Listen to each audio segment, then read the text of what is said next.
যে বর্বর হামলা, অত্যাচার, নির্যাতন চালাচ্ছে, সেই সম্পর্কে আমার আল্লাহ তাবারক ওয়া তাআলা কোরআন কারীমে কি বলেছেন, রাসূল আরবি সাল্লাল্লাহু আলাইহি সাল্লাম হাদিসে কি প্রমাণ, সেই আলোচনা হবে।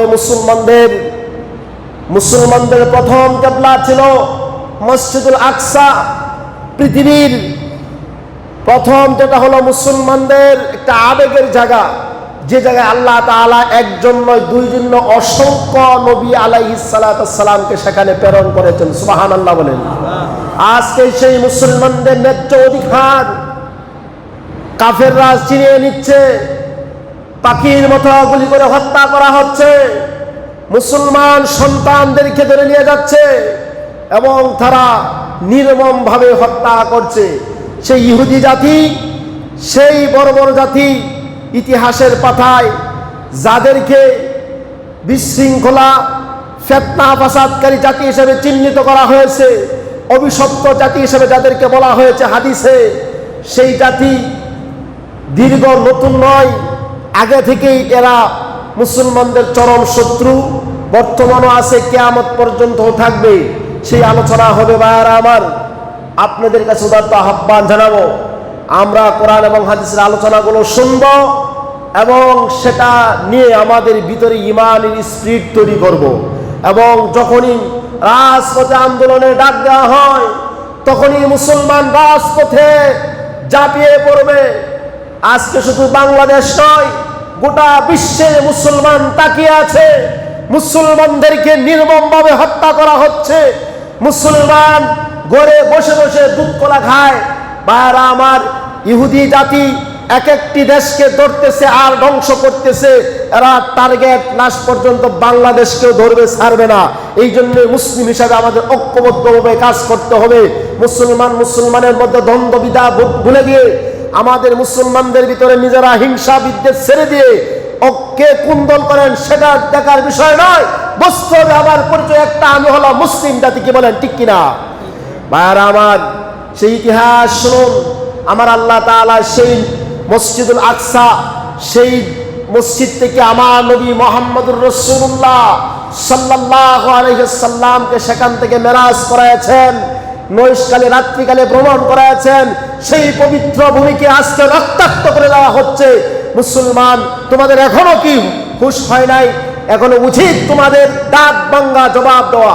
ইসলাম কারো পক্ষে আঘাত করে না, কিন্তু যদি আঘাত করে তার পাল্টা দাঁত ভাঙ্গা জবাব দিতে হবে। কি বলেন, ঠিক কিনা?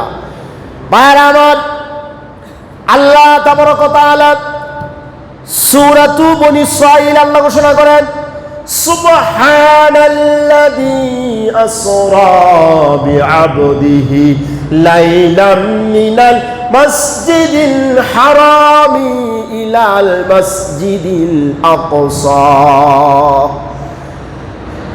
আল্লাহ তাআলা বড়ই পবিত্র, যিনি তার হাবিবকে মসজিদুল হারাম থেকে নিয়ে মসজিদুল আকসা পর্যন্ত ভ্রমণ করাইয়াছিলেন, রাত্রিকালে ভ্রমণ করাইছিলেন। সেই মসজিদুল আকসা ফিলিস্তিনের মসজিদ, জেরুজালেমের যে মসজিদ, সেই মসজিদ থেকে আমার আল্লাহ তাআলা নবীকে ঊর্ধ্ব আকাশে নিয়ে নিলেন। সুবহানাল্লাহ বলেন। সেই মসজিদে আমার নবী 1,24,000 পয়গম্বর সহ নামাজ আদায় করেছেন। অথবা মতান্তরে 2,24,000 পয়গম্বর আমার নবীর পিছনে নামাজ আদায় করেছে। নবীজি ইমামতি করেছে। আর অর্থাৎ সমস্ত নবীরা এবং অসংখ্য আল্লাহ তাআলা রহমতের ফেরেশতারা নামাজ আদায় করেছে। সুবহানাল্লাহ বলেন। সেই মুসলমানদের ভূখণ্ডে ইহুদি জাতিরা ঢুকতে দিচ্ছে না এবং বড় বড় হামলা জেরুজালেমে, ফিলিস্তিনি জমিনে, গাজায়, রাফা নামক শহরে আপনার এমনভাবে হামলা করা হয়েছে, বহুতলা ভবনগুলো মাটির সাথে মিশে দিয়েছে। এখনো দাঁত ভাঙ্গা জবাব দেওয়ার উচিত। ওআইসি যে একটি সংগঠন করা হয়েছে, শান্তির সংগঠন নামে, যারা আমাদেরকে শান্তির স্লোগান শোনায়, কিন্তু বাস্তবে তারা শান্তির কোনো কাজ করে নাই। মুসলমানদেরকে ভাবে হত্যা করা হচ্ছে। এখন পর্যন্ত ওআইসি কোনো পদক্ষেপ নেয় নাই। মুসলিম যে সমস্ত কান্ট্রি, জাতিগুলো আছে, জাতিসংঘের উচিত এদেরকে, বাংলাদেশ না সারা বিশ্বের থেকে এদেরকে অবৈধভাবে এদেরকে ঘোষণা করা উচিত এবং এদেরকে শাস্তির আওতায় এনে এদেরকে আপনার ফাঁসির মঞ্চে ঝুলে এদেরকে হত্যা করা উচিত। কি বলেন, ঠিক কিনা? আমার হে ইমানদার বান্দারা, হাল আদুল্লুকুম আলা তিজারাতিন তুনজিকুম মিন আযাবিন আলিম, তোমরা আল্লাহ রাস্তায় জিহাদ করো।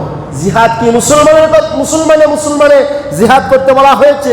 কাফেরদের সাথে যুদ্ধ করো, জিহাদ করতে বলা হয়েছে। থেকে 13 নম্বর আয়াতে আল্লাহ তাআলা বলতেছেন, ইয়া আইয়ুহাল্লাযীনা আমানু হাল আদুল্লুকুম আলা তিজারাতিন। আল্লাহর নবী জানাইতেছেন যে আল্লাহ তাআলা বলতে, ইয়া আইয়ুহাল্লাযীনা আমানু, হে ঈমানদার বান্দারা, হাল আদুল্লুকুম আলা তিজারা, আমি কি তোমাদেরকে এমন একটি ব্যবসার কথা বলবো না, যেই ব্যবসাটা কি? তুনজিকুম মিন আযাবিন আলিম, যেই ব্যবসা তোমাদেরকে জাহান্নামের আগুন থেকে রক্ষা করবে। সুবহানাল্লাহ বলেন। কথা কার? আল্লাহ। আল্লাহ বলতেছেন, হে ঈমানদারেরা, আমি কি তোমাদেরকে এমন একটা ব্যবসার কথা বলবো না, যেই ব্যবসাগুলো তোমাদেরকে জাহান্নামের আগুন থেকে রক্ষা করবে? আল্লাহ পরবর্তী আয়াতে কি বলতেছেন শুনেন। সেই ব্যবসাটা হলো তুমিনুনা বিল্লাহি ওয়া রাসূলিহি, তোমরা ঈমান আনবা আল্লাহ এবং আল্লাহ রাসূলের প্রতি। ঈমান আনবা কার প্রতি? আল্লাহ এবং আল্লাহ রাসূলের প্রতি। ঈমান আনার পরে এখানে শেষ নয়, অতুজাহিদুনা ফি সাবিলিল্লাহি বিআমওয়ালিকুম ওয়া আনফুসিকুম, তোমাদের জান এবং মাল দ্বারা আল্লাহ রাস্তায় জিহাদ করো। জান এবং মাল। আল্লাহ বলতেছেন, অতুজাহিদুনা, তোমরা জিহাদ করবা, ফি সাবিলিল্লাহ, আল্লাহ রাস্তায়, বিআমওয়ালিকুম, তোমাদের মাল দ্বারা, ওয়া আনফুসিকুম, তোমাদের নিজেদের দ্বারা, যালিকুম খায়রুল লাকুম, এটা তোমাদের জন্য উত্তম হবে, ইন কুনতুম তা'লামুন, যদি তোমরা নিজেরা বুঝে থাকো, এটা তোমাদের জন্য উত্তম হবে। আমার আল্লাহ তাআলা বলতেছেন, ইয়াগফিরু লাকুম যুনুবাকুম, এরপর আল্লাহ বলতেছেন তোমাদেরকে ক্ষমা করে দেওয়া হবে, মাফ করে দেওয়া হবে।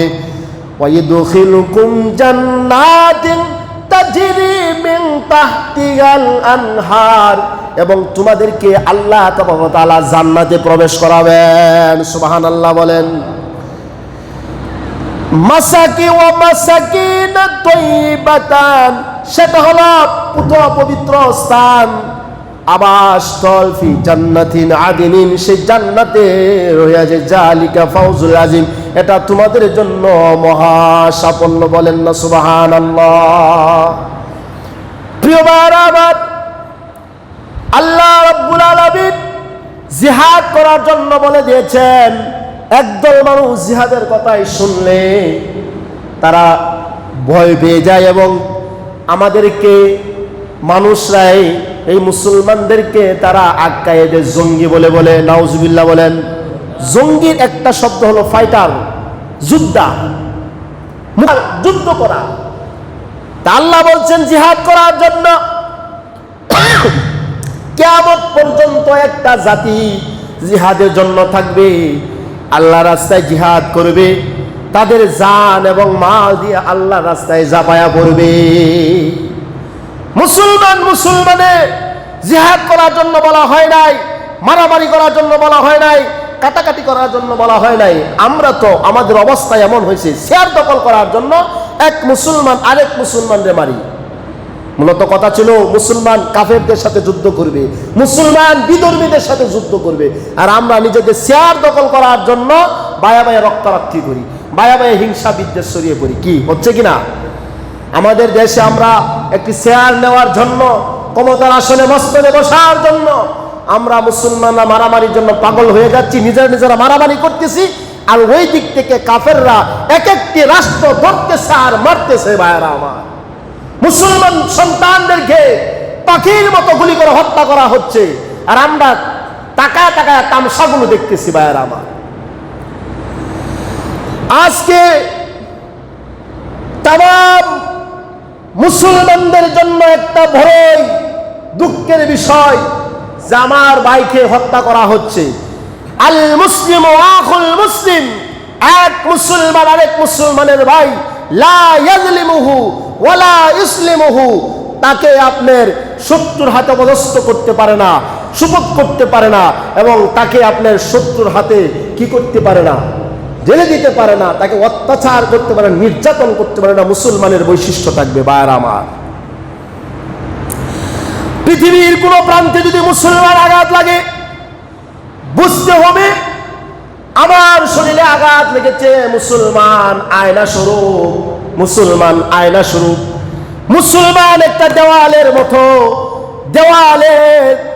এই দেওয়ালের পিঠ যেমন মজবুত থাকে, ঠিক তদ্রূপ মুসলমান যদি কোনো প্রান্তে আঘাত লাগে, বুঝতে হবে আমার শরীরে আঘাত লেগেছে। মুসলমান মাইরা একেবারে ফিনিশ করে দিচ্ছে, আর আমরা ঘরে বসে বসে দুধ কলা খাই আর বিভিন্ন ধরনের ফতোয়া দিই। ও মুসলমান, গভীর মনোযোগ সহকারে শ্রবণ করো। ওই ইহুদি জাতি নতুন করে এরা বিশৃঙ্খলা সৃষ্টি করে নাই, এরা অন্য আমার নবীর আগেও অসংখ্য নবীদের আমলেও তারা নবীদেরকে হত্যা করেছে। নাউজুবিল্লাহ বলেন। একজন দুইজন নবী নয়, 300 নবীকে এরা হত্যা করেছে। এরা হলো সেই ইহুদি জাতি, একজন দুইজন নবীরে মারে নাই, বনী ইসরাইলের 300 নবীরে হত্যা করছে ইহুদি জাতিরা। নাউজুবিল্লাহ। মুসলমানদের ওরা এক একটি দেশ ধরতেছে আর তারা মুসলমানদেরকে ধ্বংস করে দিচ্ছে।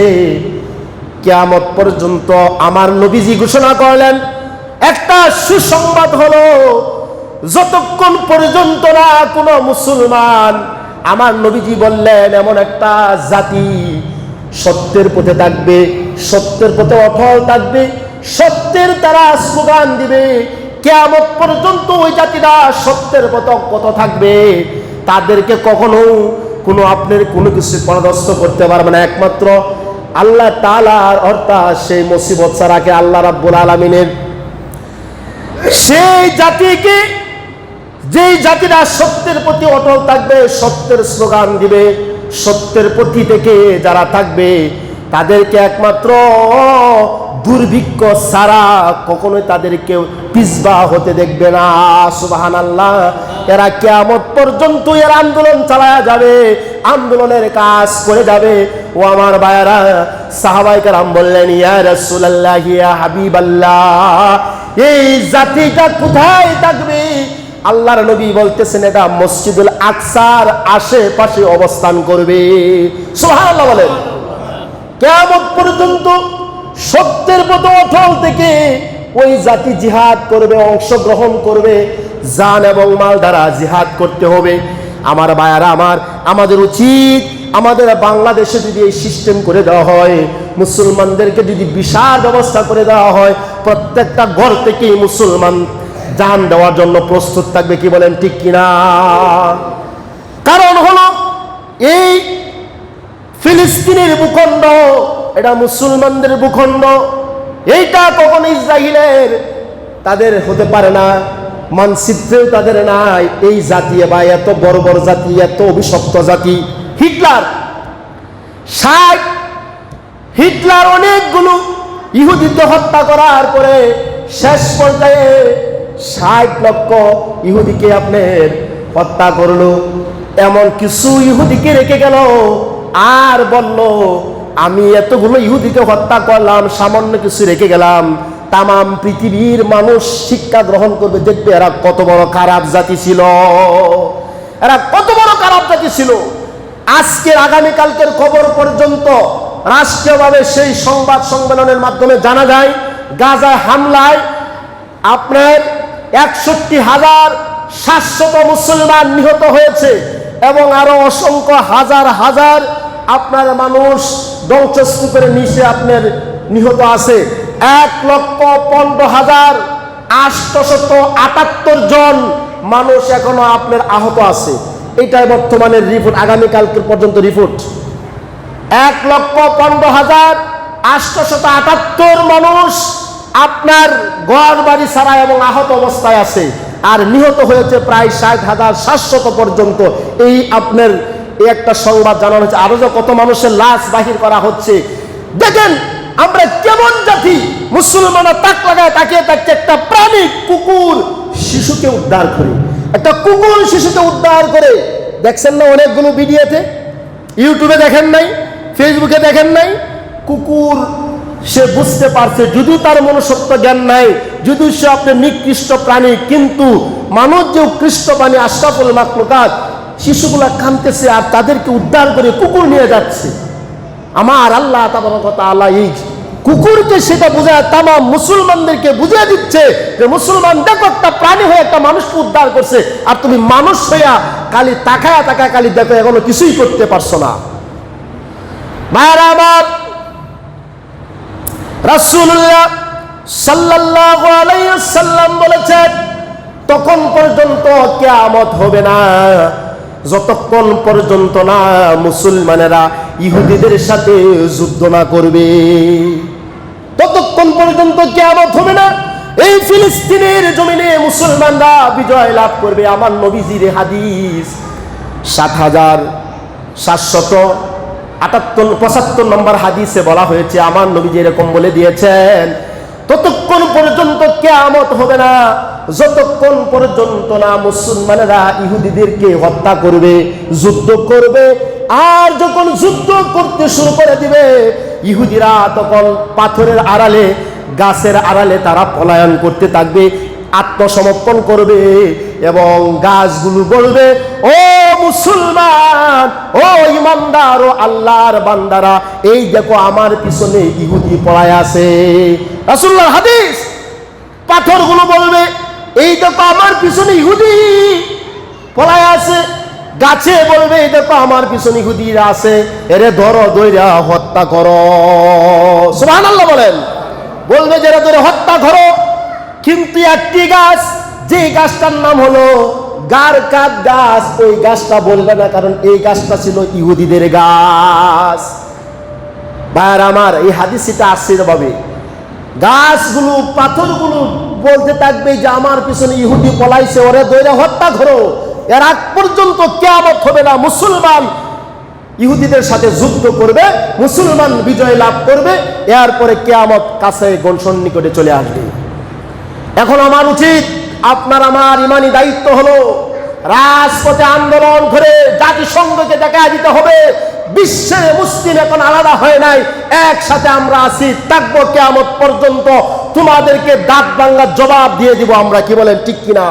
এই জন্যই ঢাকার বিভিন্ন অলিগলিতে, আমাদের বিভিন্ন সারা বাংলাদেশেই আন্দোলন চলছে, মিছিল হচ্ছে, এবং কি দেশের বাহিরেও আপনার আজকে ইয়েমেন রাষ্ট্রে আমি দেখতে পেলাম বিশাল সমাবেশের আপনার স্লোগান মিছিল দিচ্ছে। আমাদের এটা উচিত জাতিসংঘকে বুঝাই দিতে হবে যে তোমরা যে শান্তির নামে যে সংগঠন করেছো, আসলে তোমরা শান্তিকালে আমরা দেখাই যাচ্ছ, তুমি শান্তি এটা আমাদেরকে দেহ নাই। ওআইসি যে আপনার সংগঠন করেছে যেখানে শান্তি প্রতিষ্ঠা করবে, মূলত সেটা সংগঠন নামে, কিন্তু কাজে কোনোই না। আমাদেরকে শুধু 12টা বাজে ঢুকা দিয়ে যাচ্ছে ওরা। ভাইয়ারা আমার, জানুয়ারি মাসে ওরা যুদ্ধ স্থগিত করেছিল, মাত্র 2 মাস আমার মুসলমান ভাইয়েরা শান্তিতে বসবাস করছিল, সেই চুক্তি ভঙ্গ করে দিয়ে আজকে তারা আমাদের মুসলমান ভাইদেরকে নির্মমভাবে হত্যা করা হচ্ছে। মুসলমান ভাইয়েরা আমার, আমরা এখনো বসে আছি দুধ কলা খাওয়ার জন্য বসে বসে। ইসলাম এভাবে আসে নাই, রক্তের বিনিময়ে, তাজা রক্তের বিনিময়ে ইসলামের বিজয় হয়েছে। কিয়ামত পর্যন্ত মুসলমানের আপনার রক্ত দিবে আর এটা চিনিয়ে নেবে। এই জন্য জিহাদ প্রত্যেকটা মুসলমানের উপর ফরজ হয়ে গিয়েছে। আপনার ভাইয়ারা আমার, আমরা যখনই আন্দোলনে যে দলই ডাক দেব, আপনার কোনো দল মত নির্বিশেষে আমি দেখবো না, আমার পরিচয় একটা, আমি দেখতে হবে আমি মুসলিম জাতি। আমি কি? আমি মুসলমানের সন্তান। তুমি যদি এটাই না করতে পারো, তোমার মুসলমানিত্ব কোনো অধিকার নাই। ভাইয়ারা আমার, সময় সংক্ষিপ্ত। আমরা তো মুসলমানরা নিজেরা মারামারি করিয়া, রক্তপাত করে আমরা সমাজে বিশৃঙ্খলার ফিতনা সৃষ্টি করি, আর আমাদেরকে ধরে ধরে মুসলমান ভাইদের সন্তানদের ধরে হত্যা করা হচ্ছে। এই সমস্ত জিনিস ভুলে যান, বিভেদ ভুলে গিয়ে হিংসা বিদ্বেষ ছেড়ে দিয়া ঐক্যবদ্ধ হয়ে আমরা মাঠে নামি। আমাদেরকে কখনোই আপনার আর কাফেররা, ইহুদিরা, ওরা কখনোই আমাদের বিধর্মীরা আমাদের ইসলামের প্রতি আঘাত করবে না, মুসলমানদেরকে আঘাত করতে পারবে না। ভাইয়ার আমার, প্রতিদিনই মিছিল মিটিং হচ্ছে, আমাদের প্রতিদিন হচ্ছে। ভাইয়ার আমার, আপনারা যেখানেই হবে, যখন ইসলামের প্রতি আহ্বান করা হবে, ডাক দেওয়া হবে, তখনই আপনার রাজপথে ঝাঁপিয়ে পড়বেন ইসলামের রক্ষার্থে। কি আমরা কি পারবো কি পারবো না? বলেন ইনশাআল্লাহ। আল্লাহ তাআলা আমাদের সেই সকলকে ইমানের জজবা বৃদ্ধি করে দাও এবং মুসলমানদের ভূখণ্ড ফিলিস্তিন যেন ফিরে পায়, আল্লাহ যেন সন্নিকটে বিজয় দিয়ে দেয়, সেই শহীদদের রক্তের বিনিময়ে যেন আমরা সেই ফিলিস্তিনের জমিনকে যেন আমরা ফিরে পাই। আল্লাহ আমাদের সেই সময় আমিন।